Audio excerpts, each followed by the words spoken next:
Alright, back again with another video here. Going to be doing an NBA trade deadline video soon in full. But when I have time to do that, I will do that. But for right now, I'm just going to do some snippets. James Harden was traded to the Cleveland Cavaliers for Darius Garland. So Darius Garland's head of the Clippers. And this is basically James Harden's basically holding the Clippers to the fire. He has a player option in the offseason that he was like, hey, I am inclined not to pick this up if you guys don't have a contract for me. Cleveland, Los Angeles was like, hey, we're not going to talk about that right now. And James Harden's like, okay, I want out. I want a bigger contract and get some more security as I'm aging into my career. I believe he's 36, 37 years old. Hey, I want to lock up the final year of my contract. And he's playing great this season. I believe he's averaging 25 points, 8 assists. And has been playing well, turned the Clippers season around with Kawhi there, with both of them being healthy. Defense is on track, offense is on track, and James Harden asked for a way out. And the Clippers gave it to him. And the Clippers searched around and looked around and saw Darius Garland, who's not playing too well for the Cleveland Cavaliers this year. For the past couple seasons, he's been in and out, having this toe injury that's been lingering from last season. Hasn't had the best playoff performances, haven't really been available. That's probably been the problem with the Cavaliers and why they made this trade. Darius Garland just hasn't been available. When they get to the playoffs, Jared Allen, Evan Mobley, Donovan Mitchell, Darius Garland, Max Strus, multiple guys in their rotation have been unavailable due to injury. So getting a guy like James Harden, who does have playoff blunders and kind of fades as playoff series go, is durable and plays a lot of games. As much as we complain about James Harden in the playoffs and whatever the case may be, he's one of the best statistical point guards in the NBA in terms of putting up stats, being available.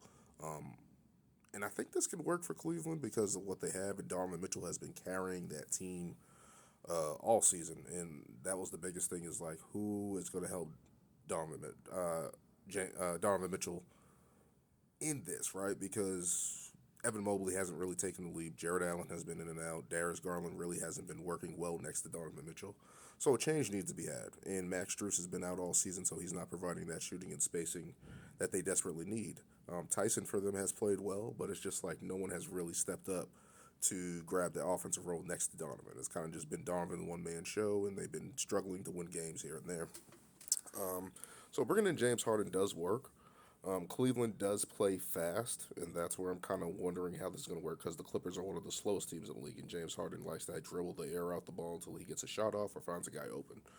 This could work for Cleveland because it could activate their front line. Evan Mobley and Jared Allen can help those guys get easier shots, lobs at the rim, get those guys a little bit more engaged, more than just standing around seeing Donovan Mitchell, sending screens for Donovan Mitchell, and actually get some feeds from James Harden and take the pressure off Donovan Mitchell potentially. How fast they play. James Harden has played in fast offenses before, but as he's aging, it's like, is he going to now turn it back up to do that? He's played with Embiid and guys like that. A little bit more slower pace offenses, a little bit more deliberate. So that's going to be interesting to see how that plays out when he goes to Cleveland. As for Darius Garland heading to LA, potentially on paper, if he's healthy, it could be good because he plays at a different pace. Could he rejuvenate himself there, get those other guys moving and get those guys activated,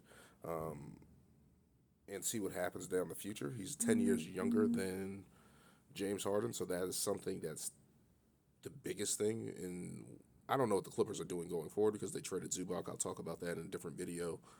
Avisa do Zubac. They traded to Indiana, but I'll talk about that in a different video. But as for the Clippers, it's just like, you guys are not in the position right now to tank because your pick goes to the Oklahoma City Thunder. And if that pick falls in the lottery, then the NBA is in trouble because now the OKC Thunder just have more chips to trade and play with, and they can go make a massive run at Giannis potentially, and do crazy things that the NBA does not want. But I don't know how it's going to work because Darius Garland plays a little bit faster. Maybe it's a different tempo. I believe his father played for the Clippers back in the day or whatever the case may be, so that's cool. Going to be interesting to see how this plays out for the Clippers. I really don't know because Kawhi has been playing well. They traded Zubac, so that affects your whole defense. That affects your whole team. And now you just lost James Harden, who was giving you 25 and 8, and who's been available for Darius Garland, who really hasn't been. I think he's already missed 30 games for the Cavs this season.